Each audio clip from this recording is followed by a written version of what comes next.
Não, eu nunca me senti amado, não. Eu nunca tive essa experiência de ser amado, assim, totalmente, não. Já, eu tive a impressão que sim. Eu nunca entendi bem uma espécie de paixão que eu tive por aquela famosa Anitta, mas eu acho que foi amor. Foi um amor patológico, quase. É uma opção. Eu não quero de forma alguma fabricar um ser humano. Eu não sei se, no fundo, é uma negação da criatura humana como ser atual, né? No sentido de evolução, ou no sentido da fragilidade do ser humano que está exposta vamos dizer, à morte, né? Quer dizer, inevitável. Eu não sou favorável à procriação, não. Eu acho que não é covardia, não. Eu acho uma espécie de crueldade mesmo. Acho que, da minha parte, eu acho que é crueldade botar uma criatura no mundo. Não, o contato com as crianças tem relação com a minha necessidade de solidão. A intolerância que eu tenho por criança é que a criança perturba, né? A criança é um ser que perturba, é um ser que incomoda. A criança é uma tortura, né? Uma tortura chinesa permanente para as pessoas adultas. Nunca, não teria filho de forma alguma. Não é uma coisa que me incomoda, a falta de filho. Prefiro criar gato. Eu gosto mais de bicho do que de gente. Eu gosto mais de gato do que de criança, por exemplo. Eu procuro os meus amigos quando eu tenho vontade. Mas normalmente eu acho que o estado ideal é a solidão. Agora, quando eu tenho vontade, eu sou gregário como todo mundo, sinto falta de alguns amigos meus, eu os procuro. Eu realmente não defino a coisa consciente, por que ocorre tanto, mas isso desde que eu comecei a usar o vidro, a redoma de vidro, ou peças de laboratório, eu comecei a aprisionar as figuras dentro. Agora, a ideia do poliéster, para mim, seria realizada totalmente se eu conseguisse aprisionar pessoas que eu gosto dentro de blocos em nome de poliéster e definitivamente perto de mim. Se eu tive uma experiência mediúnica da metafísica, eu tive uma conclusiva para mim. Depois dessa, não tenho dúvida na existência de qualquer coisa depois da morte. Eu fui hospedado numa casa em Petrópolis, vazia, junto com uma escultora, que na ocasião não era escultora, Mary Vieira, que está na Europa atualmente. Nós fomos dormir e eu fui incorporado por uma entidade com a finalidade exclusiva de matar a saudade daquele ambiente, que era a primeira vez que eu via. E quando eu estava incorporado, que eu estava dominado pela entidade, eu sabia que era eu, Farnese de Andrade, e ao mesmo tempo eu estava matando uma saudade pungente da casa. E depois, 3 meses depois, houve uma segunda tentativa de incorporação que eu resisti. Essa experiência para mim foi definitiva. A ciência pode explicar tudo, como radiações que ficaram, forças, energia, mas existe uma coisa no meio que eu acho meio difícil de explicar, que é a parte vamos dizer, afetiva. Eu estava matando saudade daquela casa, matando saudade daquele ambiente que tinha sido meu.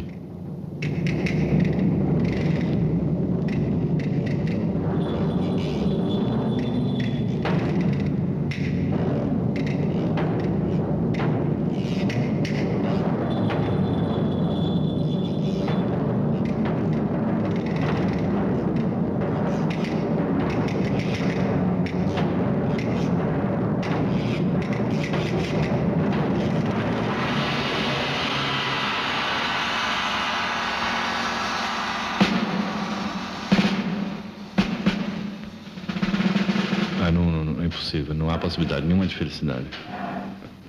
Você tem a consciência da morte, você não pode ser feliz, do desaparecimento. A não ser que você acredite na volta, na reencarnação, que é uma coisa que está estudada cientificamente agora, né? Está sendo estudada cientificamente. Se você acredita na reencarnação e na volta, então você pode aceitar a morte, mas se não acredita, não aceita.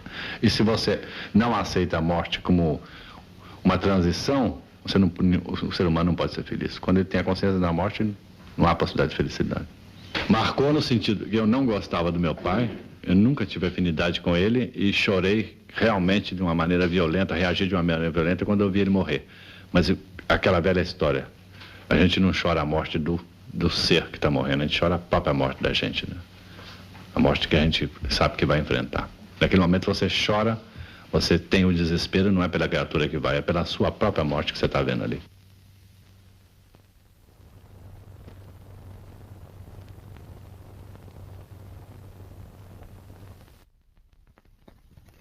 Desde 1963, Farnese de Andrade juntamente com sua obra de gravador e desenhista, cria objetos e caixas, através da aglutinação de elementos recolhidos em fontes diversas. No início, Farnese não pensava em nenhum tipo de criação e apenas colecionava alguns detritos que o interessavam por seu aspecto visual. Depois que a primeira montagem surgiu, por acaso, Farnese passou a procurar intencionalmente imagens e bonecos destroçados, esqueletos de pequenos animais, mariscos e vegetações calcificadas, bolas e cacos de vidro, restos de demolições e peças de antiquário. Já na obra anterior, Farnese demonstrara a atração que sentia pelo mar, frequentemente lembrado nas gravuras até 66. Estes trabalhos, por exemplo, além da sugestão de suas formas, utilizam pedaços de madeira abandonados nas praias pelas águas e os empregam como se fossem matrizes de impressão. Já aqui, pois, antecipa-se o recurso a sobras do cotidiano que mais tarde se tornaria usual. Também na obra gráfica viria uma viva preocupação com a sobrevivência da espécie. Formas circulares e ovais aparentam-se as ideias de núcleos, de óvulos, de fecundação e germinação.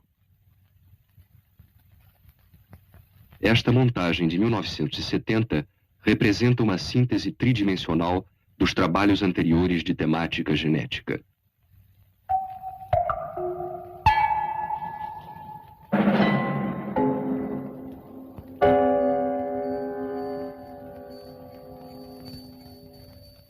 O tema essencial das montagens de Farnese é, entretanto, o ser humano, destruído, calcinado ou então aprisionado em sua incrível solidão.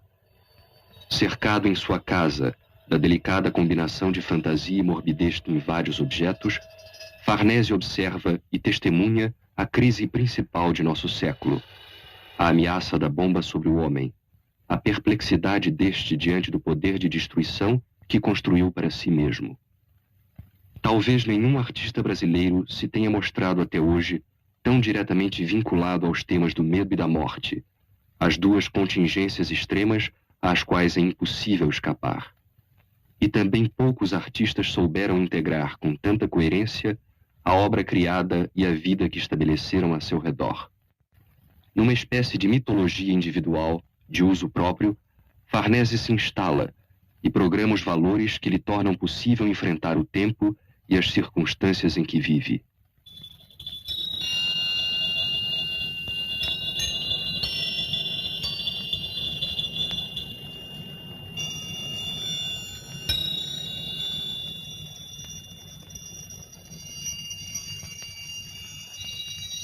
Campos de concentração, cidades devastadas, bombardeiros repletos de napalm, um humanismo esmagado, amanhã do dia seguinte, em Hiroshima e Nagasaki.